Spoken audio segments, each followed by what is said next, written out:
As is normally the case, events overtook plans during this past year. The first thing, of course, was the water situation in Charleston in January. Most people's idea of 72-hour preparedness is to get to the store before their neighbors and purchase whatever they need. I mean, if you really look back upon that event, had people actually had a 72-hour water supply, they would have been fine. We would then have been able to concentrate upon providing the water to institutions like hospitals, etc. But people did not have a water supply, so they ran out, grabbed water, and then, of course, we, with the assistance of the Federal Emergency Management Agency, provided water. And, you know, it was one of those circumstances where we were still doing water distribution at a time when the stores had adequate water. In fact, they had aisles filled with water within about 36 hours. So, you know, this is an example of where there seems to be a dual message that government sends to people. And I think it's true of ourselves, and I think it's true of a lot of things. On the one hand, we say be prepared for 72 hours, but the pressure is for the government to respond now. And that's on the federal level, it's on the state level, it's on all levels. So there is this sort of a dichotomy between, on the one hand, the message, be prepared for 72 hours, but move more rapidly than that. There are some trends. We are trying, for example, TD Lively is putting out the Twitter and Facebook feeds. He's our public information officer now, so he tries to do the Ready West Virginia things, etc. We try to do that on the show I host on the Library Television Network. We try to get across points too on preparedness. We try to catch the entire gamut of things. For example, I just taped a show yesterday with people on seasonal flu. Jenny Ganaway will be on in January. It's things like this that we try to do. We had a show with the Center for Threat Preparedness people in August on preparedness leading into September because the show runs for a month.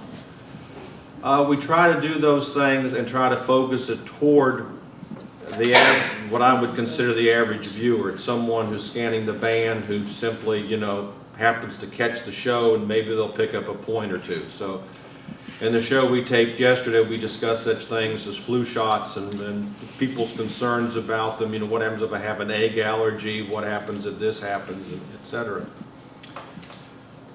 I think the main thing in my own particular division, which is mitigation recovery, and the way I like to look at it is that the mitigation people do their job correctly, we don't have to recover. If the mitigation people fail, we have to do the recovery, so they get it both coming and going. We are attempting to staff up the recovery portion. Right now there are 2 people in recovery. We hope eventually to have 5 and be able to do more work with individual assistance, which is the assistance to families and people. That has dropped by. We lost our individual assistance person in 2000, let's see, I think it was now 2013, 12, I lose track of years, I'm sorry. But we've been without for about 2 years. And the trend on the federal level is to have a lot more preparedness and a lot more planning in terms of special needs populations, which quite frankly in my view are defined so broadly that almost everyone in here will qualify. And you know, the advantage we have in West Virginia is that we are pretty ethnically alike in terms of language. You know, if you think in terms of some areas where they will have 14 different language groups that they have to try to provide preparedness materials and other things, the fact that we are predominantly English speaking helps. We have very few, you know, language dependent. But we have to be prepared for that. The other trend, and I'm going to be frank, Cole, I'm going to just be frank with you, is it's getting harder to get disasters. We have been on a downward trend, and it's very important, your all's efforts, because if people are out there thinking that they're going to get federal assistance, they may be mistaken. Okay? And I'll just go through the trend with you. 4059, which was the tornadoes in 2012, Wayne County, yes, there was federal assistance, but we are convinced only because within 2 to 3 weeks there was the flooding in Logan. All right? So you had two events, separate events, but together they pretty well hit the criteria. The derecho, we actually had to fight and write multiple letters to FEMA and to the administration up to the FEMA levels to get assistance for individuals.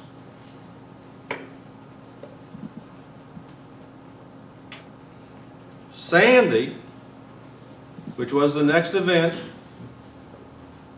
2-year anniversary, we failed. FEMA would not provide assistance to individuals and families, although there were over 100 documented families that had major damage or destroyed. The answer was they were too scattered.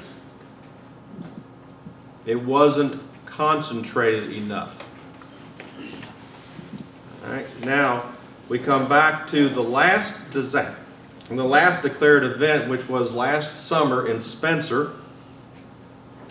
48 homes, major damage or destroyed, no individual assistance. Now there is assistance to the government agencies for debris clearance, etc., but that is on a monetary basis, and to qualify for that, the state has to have about $2.7 million in eligible costs. And then each county has a threshold. So you can have a sizable event in your community without federal assistance. Now you may ask what else is out there. The next level is called a Small Business Administration Disaster Loan Program. That has a strict criteria. If you want the bureaucratic definition, it's 25 or more homes or businesses with greater than 40% of their fair market value in uninsured losses in one county. If we have 13 in one county, 12 in the next county, no. 25 or more, greater than 40% of their fair market value in loss, uninsured, one county.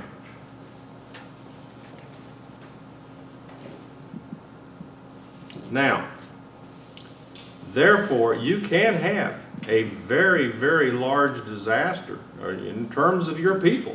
I mean, you can have literally a community that is severely impacted. I remember in the flood in 2002, I believe it was, we lost, 2001, we lost the community of Landgraf. They had like 25 structures in the town. They were all seriously flooded, and we ended up acquiring 23 of 24 structures. That's pretty sizable when you think about 25 families or 24 families or 20 families in your area who suffer significant loss. So the preparedness efforts are necessary, and we are trying to work through us to support the efforts of DMAPS and through their grants and through you all to do so. You are the front line. What's going to happen in the future? Well, the trends are there will be far more preparedness messaging from FEMA. There will be far more pressure put upon state and local agencies to be able to handle things like evacuations, to be able to set up shelters that will handle all people. There is no longer a separate general population, if you will, and medical shelter. It has to be the same. Pet shelters have to be associated.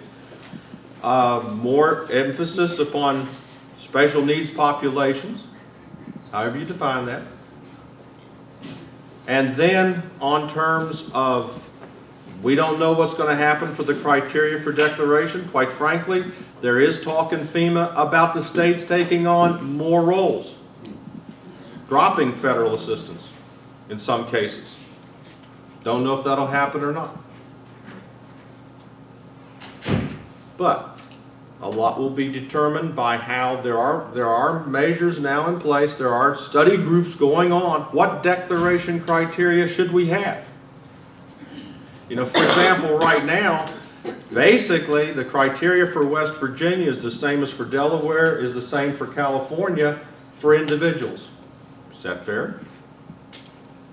Or should it change? Should California with 40 million or 26 million people, whatever, should they have a higher standard than West Virginia? And should West Virginia have a higher standard than Delaware? It's being discussed. So your work is important, and everything you can do to help people prepare and be in a better situation to weather the storm no matter what happens is absolutely necessary. You know, it comes down to, in our sphere, it goes back to an old principle, and I've been doing this for a number of years, and I can tell you the trend I see. People are, let's see, what did I write down here? People are less prepared, more dependent, with higher expectations.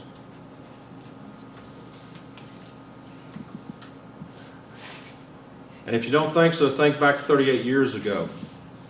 If you can think back that long, how many people were not as dependent upon going to the store every day or every 2 days?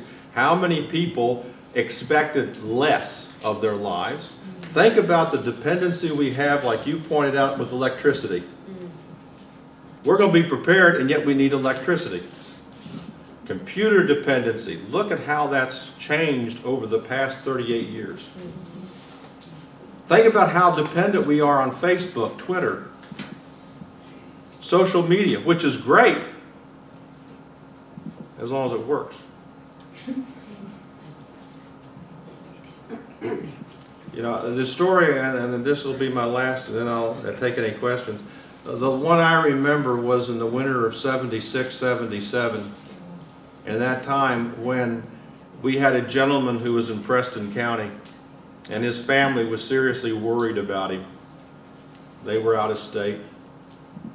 So they actually dispatched a National Guard helicopter to try to see if the gentleman was still alive. And for those of you who were maybe not here, don't remember, that was the winter Preston County had like 200 plus inches of snow and these huge snow banks. So the helicopter goes out, they set down, the crew chief gets out, the crew chief walks over. He sees the house surrounded by snow. There's a little cut down entrance. So he goes down in there and knocks on the door, and the man answers the door, and he says, "Your family's worried about you. Do you want to come out?" And the man invited him in for dinner. He had his firewood, he had his food, he had his canned goods. It wasn't a hobby. It was a lifestyle. That's the true survivals. Now the question that I would have is simply, how many people that you serve and that you work with could do the same thing this winter? Any questions? Thank you.